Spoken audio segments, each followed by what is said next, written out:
하나님은 성령의 검인 말씀으로 승리하기를 원하십니다. 영적 전쟁 가운데 우리가 있다는 걸 알아야 됩니다. 바울이 에베소 6장에서 영적 전쟁을 얘기하면서 하나님의 전신갑주를 입으라고 말씀한 다음에 맨 마지막으로 우리에게 성령의 검, 하나님의 말씀을 가지라고 말씀하죠. 17절에 보시면 구원의 투구와 성령의 검, 곧 하나님의 말씀을 가지라. 마귀와의 전쟁이 치열한 것을 우리는 알아야 됩니다.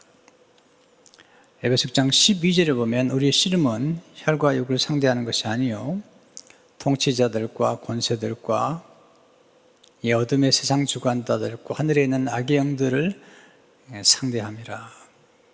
영적인 전쟁인 것을 알아야 됩니다. 어떻게 하면 영적 전쟁에 승리할 수 있을까요?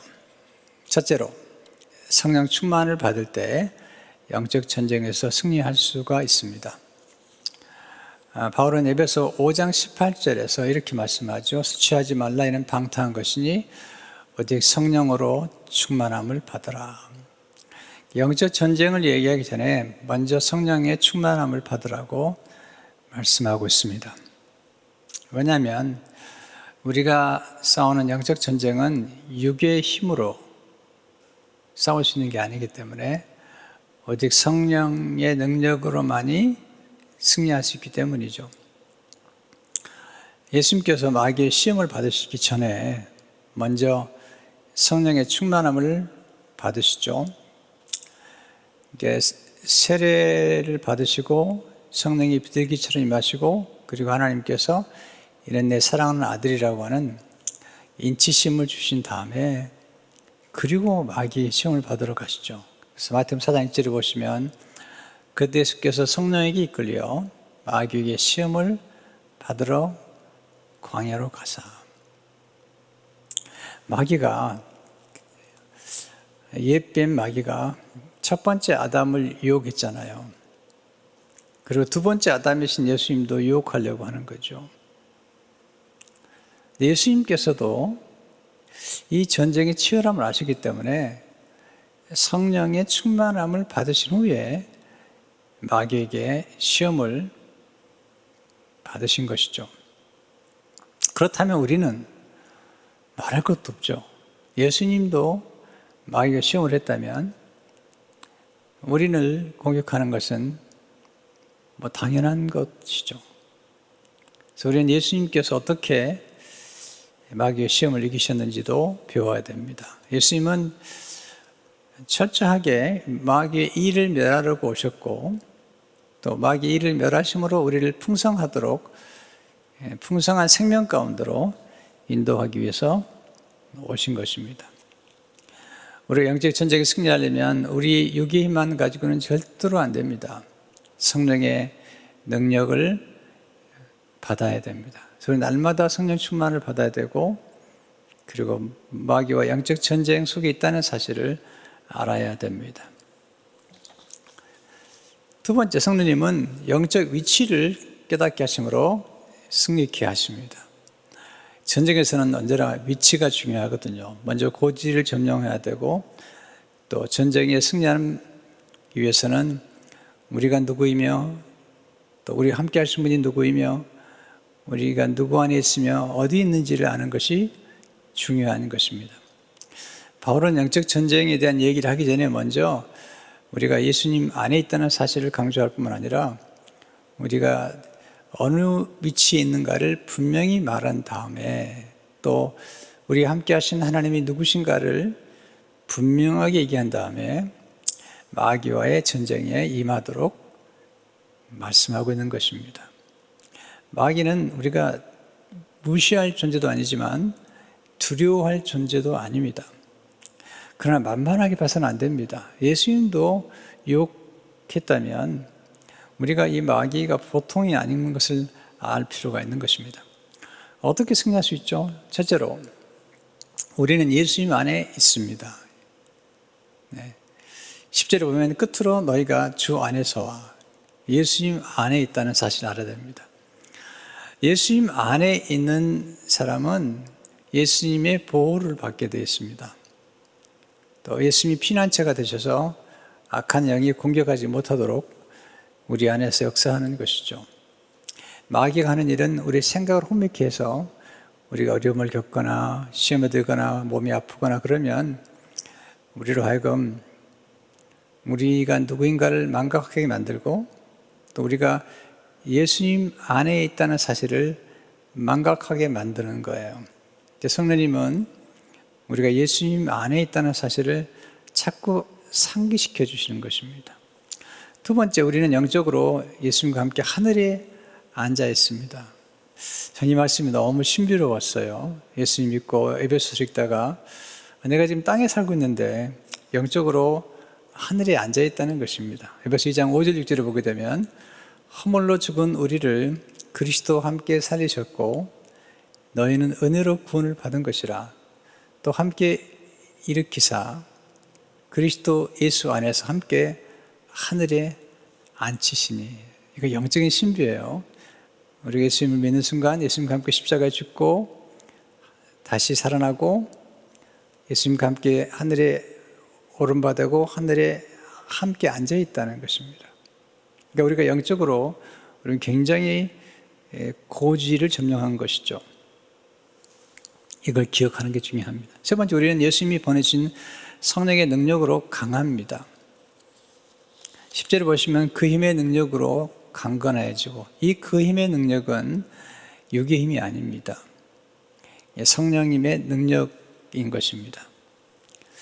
바울은 예수님 안에 거하면 예수님의 힘의 능력으로 강건해진다는 사실을 알고 있었던 것입니다. 여러분, 전쟁에서 중요한 것은 힘이죠. 네, 누가 더 힘 있느냐가 중요하잖아요. 이 세상은 힘의 싸움이에요. 무력하면 지는 것입니다. 근데 영적 전쟁은 육의 힘으로 싸우는 게 아니고 성령의 능력으로 우리가 승리할 수가 있습니다. 예수님께서 제자들을 떠나서 승천하시면서 제자들에게 부탁하신 게 뭘까요? 성령의 능력을 받기 전까지는 아무것도 하지 말라는 겁니다. 왜냐하면 제자들이 해야 할 영혼 구원과 선교와 영적 전쟁은 제자들의 힘으로 할 수 있는 게 아니라는 것이죠. 하나님의 선교라고 그러잖아요. 하나님이 하시는 거예요. 그렇기 때문에 성령의 능력을 먼저 받으라.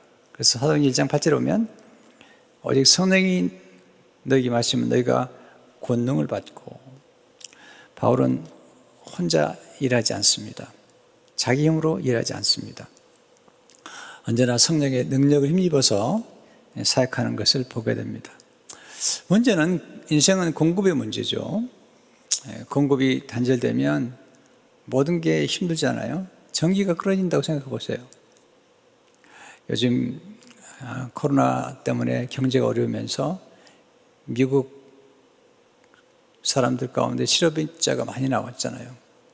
이 심각해진 문제가 뭐냐면 이제 경제가 어려워지니까 이 전기료를 낼 수가 없는 거예요. 이 전기가 끊기고 가스가 끊기면 참 어려워지는 거잖아요.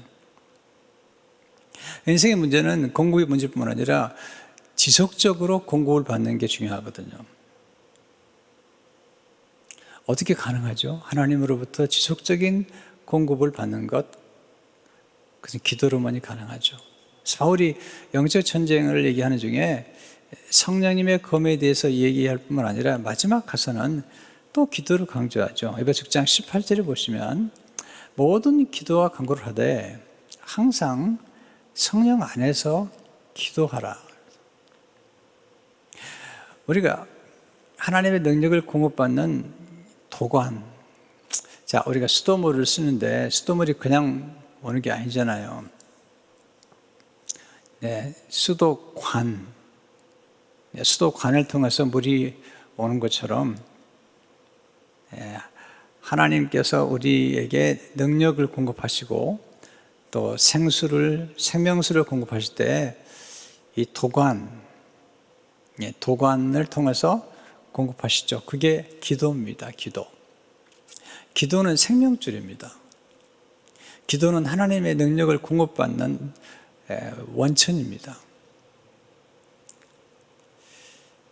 기도를 놓치면 다 놓치는 겁니다. 예수님께서 제자들이 귀신을 쫓아내지 못하잖아요. 한 아버지가 귀신 들린 아들을 데려왔는데 제자들이 쫓아내지를 못하는 겁니다. 그래서 예수님께서 쫓아내시면서 제자들을 가르치시죠. 나중에 물어보잖아요. 예수님께 조용히 와서 예수님 왜 우리는 쫓아내지 못했습니까? 예수님께서 중요한 말씀하시죠. 기도 외에는 이런 유가 나갈 수 없느니라. 자, 우리가 예수님의 이름으로 귀신을 쫓아냅니다. 그러나 동시에 우리에게는 능력이 필요합니다. 그 능력은 기도에 있습니다. 제가 수요일마다 지금 함께 모여서 심야 기도를 합니다. 제가 이 기도의 끈을 놓치지 않습니다. 오늘 새벽에 기도하고 또 금요일에도 드리지만 지금 우리가 수요일날 함께 모여서 기도하는 까닭은 하나님의 공급을 계속 받기 위한 것입니다. 하나님의 공급은 물질만 공급해 주는 게 아니라 영적인 능력도 공급해 주시죠. 아니 여러분 기도하면 하나님께서 물질적인 축복이나 공급도 허락해 주시잖아요. 모든 건 하나님께로부터 오는 것입니다. 호흡도 그리고 능력도 그리고 아이디어도.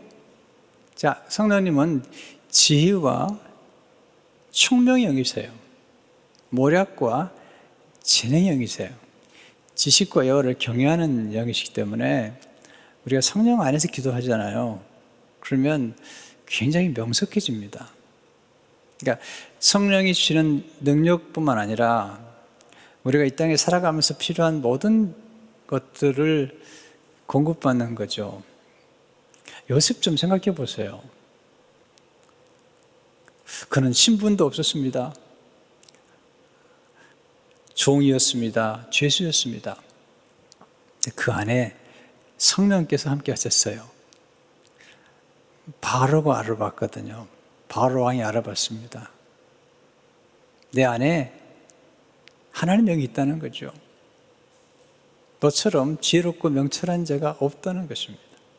그러니까 성령 안에서 기도하게 되면 우리의 생각이 맑아지고 또 하나님의 주신 능력을 경험하게 되고 그리고 지혜와 총명을 얻게 되는 것입니다. 분별력, 통찰력, 예지력, 예견력 이런 것들을 기도하게 되면 얻게 되는 것입니다.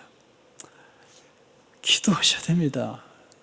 오늘로 이제 10주간 동안에 성령님에 관한 말씀을 이제 멈추게 되고 다음 주부터 8주 동안 기도에 관한 말씀을 드리려고 합니다. 이번 기도에 관한 말씀은 조금 깊은 기도예요.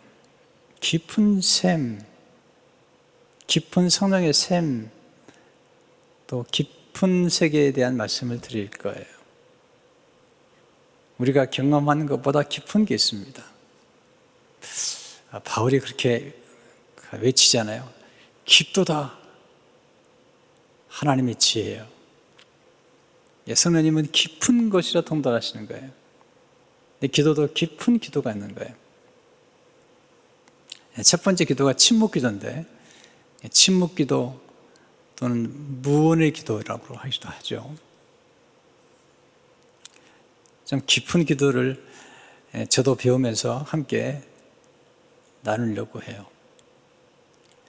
은혜 없이는 살아갈 수 없는데 그 은혜가 주어지는 통로가 기도예요. 세 번째, 성령의 말씀의 검으로 영적 전쟁 승리케 하시죠. 바울은 하나님의 전신갑주를 먼저 입으라고 권면하죠. 그리고 검을 가지라고 그러죠. 오늘 본문 13절, 17절을 보시게 되면 그러면 하나님의 전신갑주를 취하라. 이는 악한 날에 내가 능히 대적하고 모든 일을 행한 후에 서기 위함이라. 그런즉 서서 진리로 너희 띠를 띠고 의의 호신경을 붙이고 평안의 복음이 준비한 것으로 신을 신고 모든 것 위에 믿음의 방패를 가지고 이로써 능히 악한 자의 모든 불화살을 소멸하고 구원의 투구와 성령의 검 곧 하나님 말씀을 가지라. 놀라운 말씀이죠. 이 말씀을 강의하려면 몇 주가 걸리죠. 오늘은 검의 초점을 맞추겠습니다. 첫째, 진리 허리띠를 띠고, 둘째로 의의 호신경, 즉 흉배를 붙이고, 셋째로 평안의 복음이 예비한 신을 신고, 넷째로 믿음의 방패를 가지고, 다섯째로 구원의 투구를 쓰라고 권면한 다음에 성령의 검을 말씀하는데, 앞에 말씀드린 5가지는 전부 방어용입니다. 그런데 이 검은, 칼은 방어용이면서도 공격용입니다. 자, 누가 칼을 가지고 있으면 함부로 공격하지 못해요. 그러니까 방어용이 될 수 있죠. 그러나 동시에 칼로 싸움을 하죠. 그래서 공격용이 되는 것이죠. 뭐 지금이야 총도 있고 미사일도 있고 폭탄도 있지만 바울의 때는 칼의 때잖아요. 칼이 아주 중요한 때이기 때문에 지금 그런 성령의 검을 얘기할 때 이제 그 검으로 설명을 하고 있는 것이죠. 17절 다시 보시면 성령의 검, 곧 하나님 말씀을 가지라. 그러면 성령의 검은 뭘까요? 첫째로 성령의 검은 하나님의 말씀을 의미하죠. 마귀를 대적하기 위한 가장 강력한 무기는 하나님의 말씀입니다. 제가 예수님의 생애를 깊이 묵상하는 중에 정말 깨달았던 게 있습니다. 예수님의 영성의 가장 기본 훈련은 성경 암송이었습니다. 제가 뿌리 깊은 영성이라는 책을 쓴 다음에 많은 분들이 저한테 한 질문이 뭐냐면, 깊은 영성의 가장 중요한 훈련이 뭡니까? 이렇게 물었습니다. 처음엔 대답을 잘 못했어요. 그러면서 예수님의 생애를 깊이 묵상하는 중에 놀라운 사실을 발견했어요. 예수님이 마귀와 전쟁할 때 성경을 암송하셨어요. 더 놀라운 사실을 발견했어요. 예수님 십자가에 죽으실 때, 그 고통 중에 계실 때 성경을 한마디 한마디 암송하시면서 십자가에서 사명을 완수하셨어요. 와우. 그러면 영성훈련의 가장 근본은 성경 암송에 있는 거죠. 마귀가 예수님께 와서 욕을 하잖아요. 돌로 떡을 만들라고. 육신의 정욕이죠. 그때 마태복음 4장 4절을 보게 되면 예수께서 대답하실 때 기록됐을 때 사람의 떡으로만 살 것이 아니요 하나님의 입으로부터 나오는 모든 말씀으로 살 것이니라. 두 번째로 성전 꼭대기에 데리고 올라가서 뛰어내리라는 거죠. 슈퍼스타가 되라는 거죠. 네, 슈퍼맨이 되라는 거죠. 사람들에게 인기를 끄는 이런 안목의 정욕을 부추기죠. 성경 인용하면서까지 욕을 해요. 그때 예수님께서 마태복음 4장 7절에서 예수 그리스도 또 기록되었을 때 주 너희 하나님을 시험하지 말라 했느니라 하시니. 세 번째는 이제 높은 산으로 들어가서 천한 모든 만국을 보여주죠. 자기한테 경배하면 주겠다는 겁니다. 세상 자랑, 이생의 자랑. 예수님께서 물으시죠. 마태복음 40절을 보게 되면 예수께서 말씀하실 때 사탄을 물러가라. 기록되실 때 주 너희 하나님께 경배하고 다만 그를 섬기라 하였느니라. 여러분, 이 시험이라는 것은 예수님께 이 시험은 시험이 될 수밖에 없는 게 뭐냐면 돌로 떡을 만들 수 있으시거든요. 근데 안 하시는 거예요. 예수님의 입술에서는 검이 나왔죠. 요한계시록 보면 예수님의 모습을 요한계시록 1장 16절 이렇게 말씀하시죠. 그의 오른손에 7별이 있고 그의 입에서 좌우에 낯선 검이 나오고 그 얼굴은 해가 힘있게 비치는 것 같더라. 네. 좌우에 낯선 검이 입에서 나왔습니다. 두 번째, 말씀의 검은 누가 사용하느냐에 따라 그 용도가 달라지죠. 성령의 검이 하나님의 말씀인 건 맞아요. 그러나 마귀도 성경을 인용한 거예요. 옛뱀 마귀 사탄이 하와를 유혹할 때도 하나님의 말씀을 가지고 유혹했고, 예수님께 찾아온 마귀가 예수님에게 유혹할 때마다 거듭 성경을 인용했어요. 자, 그러니까 여러분 보세요. 여러분 굉장히 분별이 필요한데 성경을 많이 인용한다고 다 성경적이 아닙니다. 마귀가 성경을 얼마나 많이 인용하는지 몰라요. 이단들이 얼마나 많이 인용하는지 몰라요. 여호와 증인들이 성경 말씀을 잘 인용하는 거예요. 신천지가 그렇게 말씀만 인용하는 거예요. 성경을 잘 깨달아야 됩니다. 그래서 정말 정확한 분별력을 가진 그런 성경 교사가 필요해요. 이 지금 시대에는 성경을 정확하게 이해하고 연구한 그런 목회자 또는 평신도 지도자들이 필요해요. 여러분, 왜 이렇게 신학을 연구하고 학자로 살아가는 목회자가 필요할까요? 이 하나님의 말씀을 옳게 분별해서 성도 여러분들에게 분별력을 키워드리기 위한 거예요. 어떤 교회는 목사 필요 없다고 그러더라고요. 또 필요하면 한 주씩 데려다가 설교시키면 되지, 목회자 사례를 하면서까지 그렇게 생각하는 분도 계시더라고요. 정말 영의 세계를 모르는 분들이에요. 목회자는 스스로가 무슨 성직자라고 생각하지 않는다고 말씀드렸죠. 그럼 목회자는 학자입니다. 에스라가 하나님의 말씀을 연구한 것처럼 목회자는 한 주일 내내 성경을 연구해요. 하나님 말씀을 연구해요. 하루에 몇 시간씩 연구하는지 몰라요. 설교 한 편을 준비하기 위해서 또 성경 공부를 가르치기 위해서 얼마나 많은 시간 동안을 연구했다는지 모르실 거예요. 여러분, 성경을 많이 인용한다고 무조건 신뢰하면 안 돼요. 여러분, 의사의 손에 있는 칼과 강도의 손에 있는 칼은 쓰임이 달라요. 의사는 사람을 살리기 위해 칼을 사용하고 강도는 도둑질하고 사람을 죽이기 위해 사용하죠. 칼은 사람을 살릴 수도 있고 죽일 수도 있어요. 자, 이 성령의 검 말씀이라고 그러는데요. 이엔 반주라고 하는 그 기도에 관한 책을 많이 쓰신 분이 그렇게 얘기를 해요. 어떤 목사의 설교는 사람을 살리지만 어떤 목사의 설교는 사람의 영혼을 죽일 수 있다. 바울이 얘기하죠. 다 들어보세요. 바울이 얘기하죠. 고린도서 3장 6절을 보세요. 그가 또한 우리 새 언약의 일꾼 되기에 만족하게 하셨으니 율법 조문을 하지 아니하고 오직 영으로 하매니 율법 조문은 죽이는 것이요. 이 레터, 율법의 문자는 죽이는 것이요 영은 살리는 것이니라.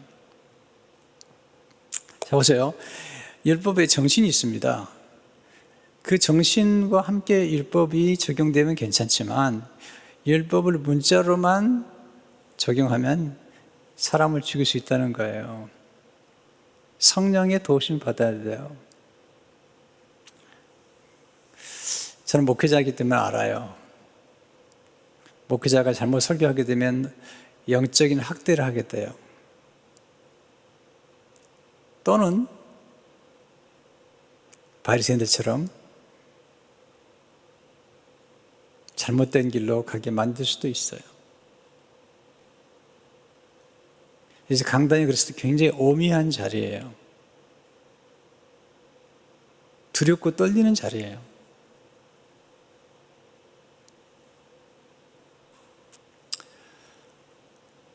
교회도 마찬가지예요. 교회에서 일할 때 교회 안에 헌법이나 헌장이나 규정이 있는 거죠. 있는데 중요한 게 있어요. 그 정신이 중요한 건데 그 문자로만 자꾸 가지고 얘기하다 보면은 교회가 참 문제가 많아집니다. 원래 정신이 뭔지를 알아야 됩니다. 성경도 그냥 이해하면 안 됩니다. 성경은 그냥 써진 게 아니고요. 비유가 있고, 은유가 있고, 시가 있고, 네, 여러 가지 장르가 있는 것입니다. 예를 들면 예수님께서 비유로 말씀하시잖아요.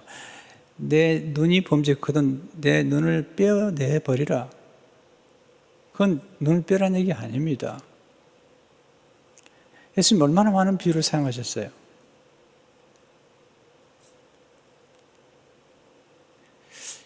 요한계시록은 아주 비유로 은유로 가득 차 있습니다. 근데 그걸 문자적으로 해서 그래요? 네, 그러니까 문제가 되는 거죠. 14만 4천이라는 숫자를 가지고 이 신천기가 얼마나 사람들을 잘못된 길로 가게 합니까? 보세요. 이건 다 상징이죠. 12지파, 12제자, 그래서 24장로가 나오는 거예요. 그래서 12 곱하기 12를 곱하면 144가 나오죠. 거기다 1000을 곱하면 14만 4천이 돼가지고 그것이 신약과 구약에 믿는 성도의 하나의 심볼릭한 숫자인 거예요. 그걸 가지고 네, 사람들을 미혹하잖아요.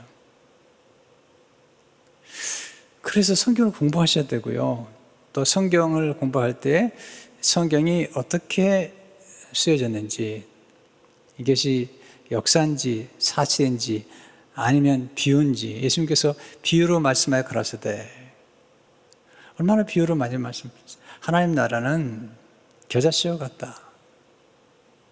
하나님 나라는 누룩 같다. 네, 이렇게 말씀하시잖아요. 그런 것들을 잘 이해하는 것이 필요한 것입니다. 성령님이 꼭 함께 하셔야 돼요. 또 하나님의 말씀을 준비할 때부터 그리고 증거할 모든 과정에서 성령의 도우심이 필요하죠. 왜냐하면 성령이 함께 하셔야만이 영혼을 살리기 때문이죠. 요한복음 6장 3절을 보게 되면 살리는 것은 영이니 육은 무익하니라. 내가 너에게 이른 말은 영이요 생명이라. 세 번째, 성경 암송을 통해 말씀의 검을 잘 사용하셔야 돼요. 검을 가진 사람은 검을 잘 사용하는 것처럼 말씀의 검을 가진 사람은 말씀을 잘 사용해야 되는데, 예수님께서 마귀가 유혹할 때 성경의 말씀의 검으로 그냥 물리치잖아요. 근데 다 암송하셨어요. 우리 민족이 암송과 암기를 잘하는 민족이에요. 혹은 이렇게 얘기하죠. 이렇게 암기하는 교육 때문에 중요하냐 그렇지만, 여러분, 우리 민족이 전 세계에 지금 10등에 들어가는 경제국이 됐고, 이 교육의 탁월한 까닭은 사실은 암기를 잘한 것 때문이에요. 네, 그 암기 훈련이 나중에는 발전해가지고 탁월해지는 거죠. 여러분, 어린 유대인들의 교육은 12살까지 토라를 거의 다 암기하는 거예요. 암기하는 거예요. 여러분, 일단 이 암기가 잘 되고 나면 그다음부터는 엄청난 일들이 전개가 되는 거거든요. 다양한 주제로 공격하는 사탄을 하나님의 말씀을 가지고 잘 대적해야죠. 제가 몇 가지만 예를 들을게요. 끝이 없으니까요. 만약에 마귀가 우리를 두렵게 한다면, 왜냐하면 마귀가 제일 공격하는 게 두려움으로 공격하는 거니까요. 이 두려움으로 공격하면 담대함을 주는 말씀으로 우리가 물리쳐야 되죠. 어떻게? 이사야 41장 10절 같은 말씀이 그런 말씀이, 두려워하지 말라, 내가 너와 함께 함이니라. 놀라지 말라, 나는 네 하나님이 됨이니라. 내가 너를 굳세게 하리라, 참으로 너를 도와주리라. 그 다음으로 많이 공격하는 게 뭐냐면, 염려로 공격을 많이 하잖아요. 염려로 공격하게 되면 우리에게 평강을 주시는 말씀으로 물리쳐야죠. 빌립보 4장 6절 7절의 말씀 보시면, 아무것도 염려하지 말고 다만 모든 일에 기도와 간구로 너희 구할 것을 감사함으로 하나님께 아뢰라. 그러면 모든 지각에 뛰어난 하나님의 평강이 그리스도 예수 안에서 너희 마음과 생각을 지키시리라. 또 제일 많이 공격하는 건 교만을 부추기죠. 교만은 망하는 거예요. C.S. 루이스가 말한 것처럼 교만은 모든 죄의 뿌리예요, 뿌리. 그럼 교만은 우리를 공격할 때 겸손케 하는 말씀을 물리쳐야죠. 저는 야고보 4장 6절 말씀을 자주 생각하죠. 그러나 더 큰 은혜를 주시나니, 그럼 그랬을 때 하나님이 교만한 자를 물리치시고 겸손한 자에게 은혜를 주신다 하였느니라. 잠언 18장 12절을 보세요. 사람의 마음에 교만은 멸망의 선봉이요 겸손은 존귀의 길잡이니라. 또 욕심, 탐심. 자, 욕심과 탐심에서 시기와 질투가 나오는 거예요. 자족에 주는 자족의 말씀으로 물리쳐야죠. 자, 인간이라는 게 욕심이 얼마나 많은지 몰라요. 하나님이 아담 하와에게 에덴 동산에 모든 걸 주신 겁니다. 모든 걸. 근데 하나님이 그 한 가지 안 준다고 그 원망하잖아요. 빌보사 12절에 보면 내가 궁핍함으로 말하는 것이 아니니라. 어떤 편이든지 나는 자족하기를 배웠노니. 자, 핍절의식과 만약에 핍절의식으로 공격하면 풍부의식으로 물리쳐야 되죠. 자꾸 핍절의식은요 우리를 불안하게 만들어요. 남의 것까지 빼앗으려고 그러고요. 자꾸 쌓아두려고 그러고. 근데 위험하죠. 네, 빌보사 19절을 보게 되면 나의 하나님 그리스도 예수 안에서 영광 가운데 그 풍성한 대로 너의 모든 쓸 것을 채우시리라. 풍성한 대로. 저는 풍부의식을 가지고 살아요. 그러니까 늘 하나님께서 풍부의식을 갖고 사니까 이렇게 하나님이 그런 은혜를 베푸시는 것 같아요. 여러 가지 면에서 풍부의식, 충만의식, 네, 그런 의식을 갖고 사니까 목회를 하면서도 그런 경험을 참 많이 해요. 정말 많이 해요. 필요할 때마다 하나님께 기도하죠. 이 말씀 붙잡고 기도해요. 빌립보서 4장 19절의 말씀, 나의 하나님이 그리스도 예수 안에서 그 영광 중에 그 풍성한 대로 내 모든 쓸 것을 채워주리라. 이걸 붙잡고 기도했어요. 지금까지 너무나 풍성한 목회를 경험했어요. 분노, 온유한 말씀으로 물리쳐야죠. 분노가, 의분은 좋은 거지만 보통 의분하지 않고 화를 내잖아요. 화병에 걸렸잖아요. 이게 온유의 말씀으로 우리가 이겨내야 됩니다. 잠언 16장 32절에 오면 노하기를 더디하는 자는 용사보다 낫고, 이 말씀 참 좋아요. 마태복음 5장 온유한 자는 복이 있나니. 또 조급함은 인내의 말씀을 물리쳐야 돼요. 마귀는 항상 조급하게 만들어요. 지금 당장 투기하게 만들고 도박하게 만들고 다 그래서 망하는 거예요. 네.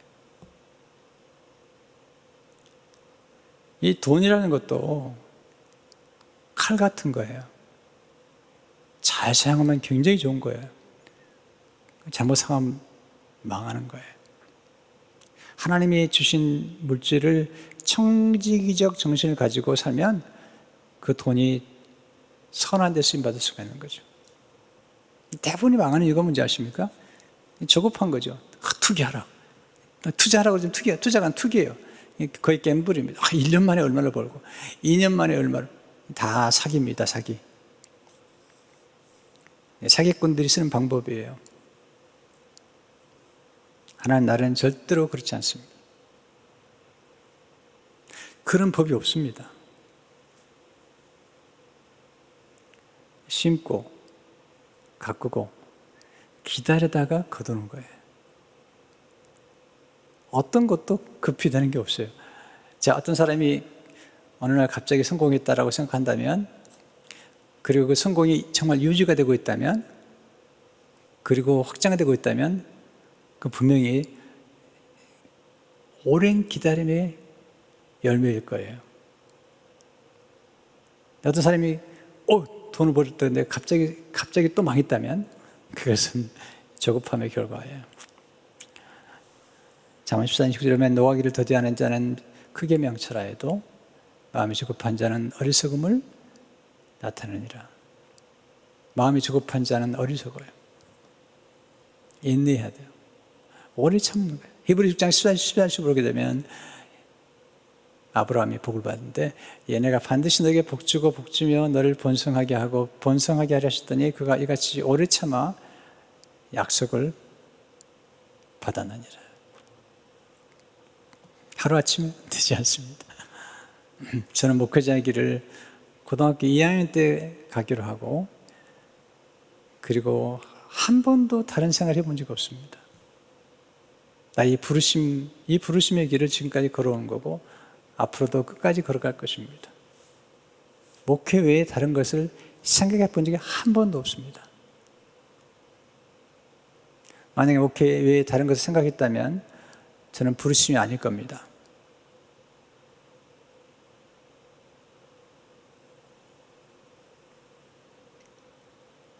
부르심이라는 것은 한 길을 가는 겁니다.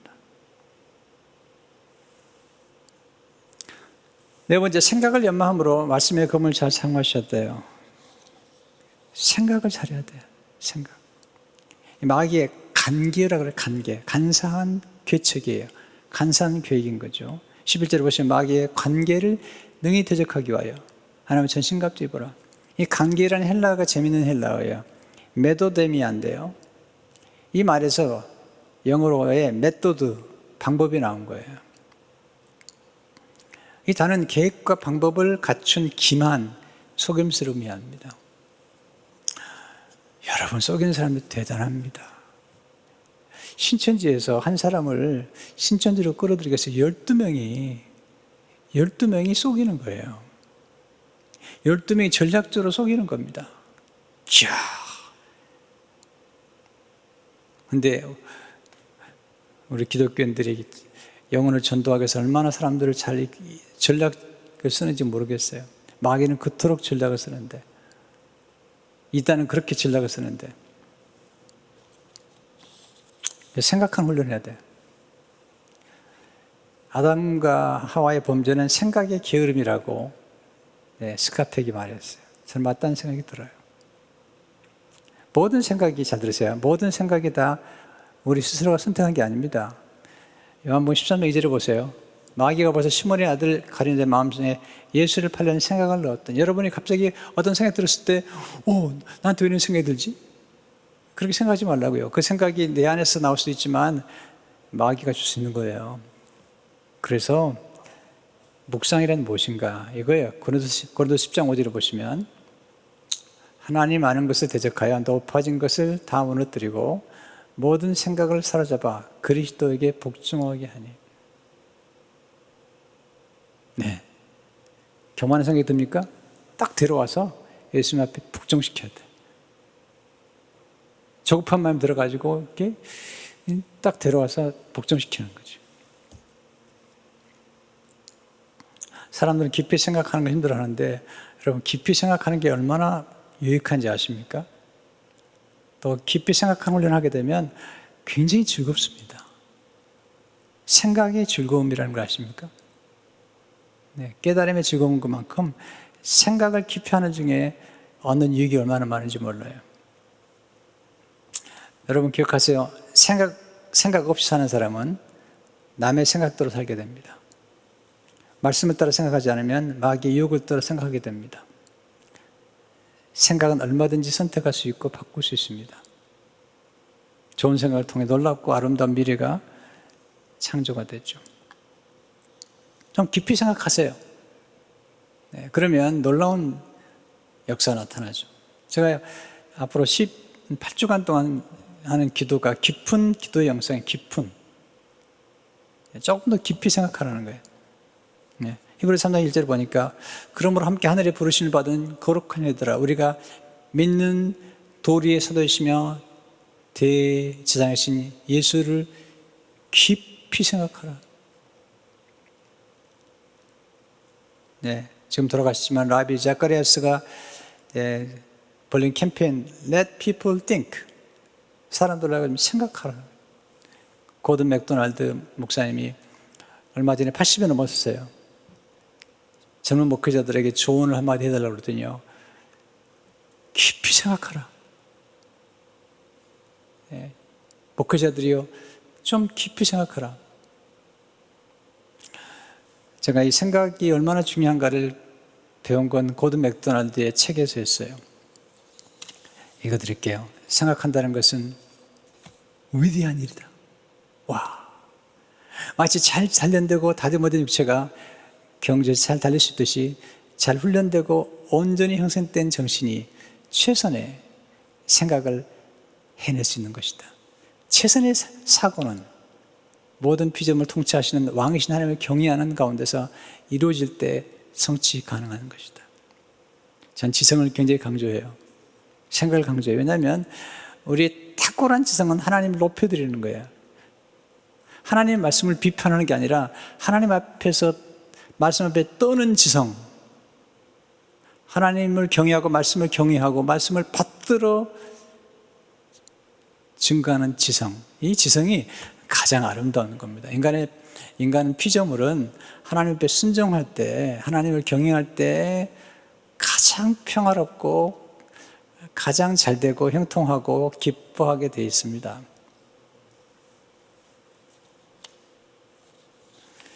생각한다는 것은 위대한 일인데 위대한 일을 포기하지 마십시오.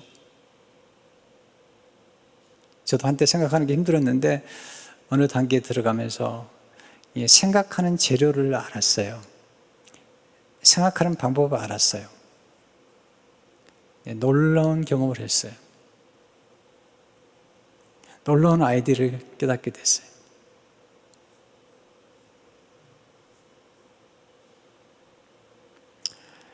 하나님 주신 말씀의 검을 날마다 사용하십시오.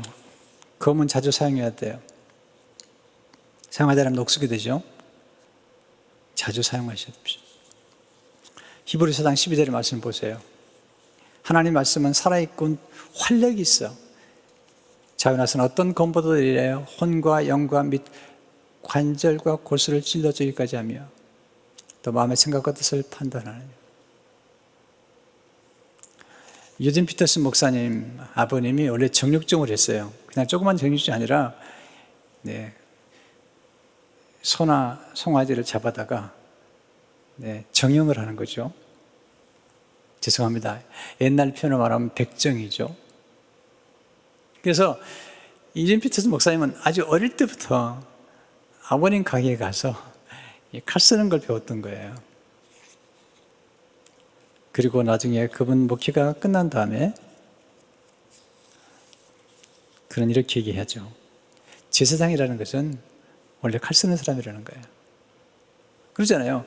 소와 암소와 염소와 양을 하나님께 올리려면 이 제사장은 칼을 써야 되는 거예요. 칼을. 그래서 어릴 적에 도축업을 하는 아버지 밑에서 크면서 그는 칼쓰름을 배웠습니다. 이게요, 소 한 마리도 이걸 다 고기를 이렇게 각을 뜨는데 정형하는 데는 보통 기술이 필요한 게 아니랍니다. 그분 책에 이렇게 썼더라고요. 칼은 자기 나름대로의 의지가 있어. 라고 정육점의 직원 중 한 사람인 노년의 에디 노드크리스트는 내게 말하곤 했다. 내 칼을 잘 알고 있어야 해. 내가 손을 빼면 그는 내가 부지하다고 나무라지 않고 무지하다고 나무랬다. 내 칼을 몰랐다는 것이다.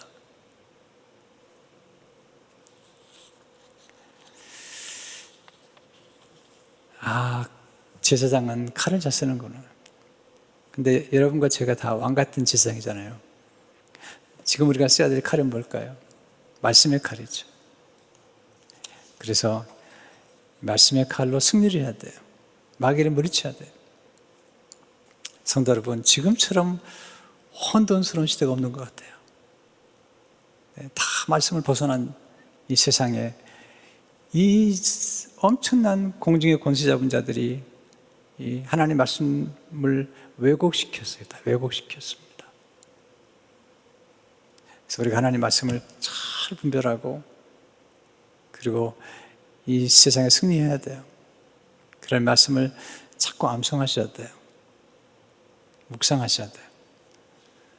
그리고 자꾸 사용하셔야 돼요. 그때 우리는 영적 전쟁 승리할 수 있습니다. 성령님은 자꾸 우리에게 말씀을 생각나게 하세요. 마귀는 말씀을 절대로 암송 못하게 해요. 예수님 말씀하면 마태복음 14장에 보면 마귀는 우리가 말씀을 받을 때 빼앗아가 버리는 거예요. 여러분들이 오늘 들은 말씀도 빼앗기지 않으려면 오늘 여러분 설교 노트를 잘 보세요. 거기 보면 제가 말씀드리는 내용이 나오고 거기에 성결 구절들이 나오죠. 그것들 기억하세요. 또 암송해 보세요. 사용해 보세요. 기도할 때 사용하고 전도할 때 사용하고 선교할 때 사용하고 아이들을 가르칠 때 사용하고 또 영적으로 상담할 때 사용하고 성경을 가르칠 때 사용해 보세요. 빛납니다. 내 사용하다 보면요, 그 말씀이 자기께 돼요. 자기 몸에 붙어버리죠. 이걸 말씀의 체득화라고 그래요. 말씀이 육신이 된 것처럼 하나님의 말씀이 우리 몸에 체득하게 되는 거죠. 그러면 비행기에서도 묵상이 되고요, 차 타고 가다가도 묵상하면서 기도하게 되고요. 네, 그래서 승리의 역사가 나타나는 것입니다. 성도 여러분, 이 성령의 검 하나님의 말씀을 가지고 승리하시기를 주의 이름으로 축원합니다. 하나님 아버지, 오늘 주신 말씀을 기억하며 이 말씀의 검 성경을 암송하고 묵상하고 사용함으로 하나님께 영광이 되게 하시고 약한 시대에 승리할 수 있도록 축복해 주옵소서. 예수 이름으로 기도하옵나이다. 아멘.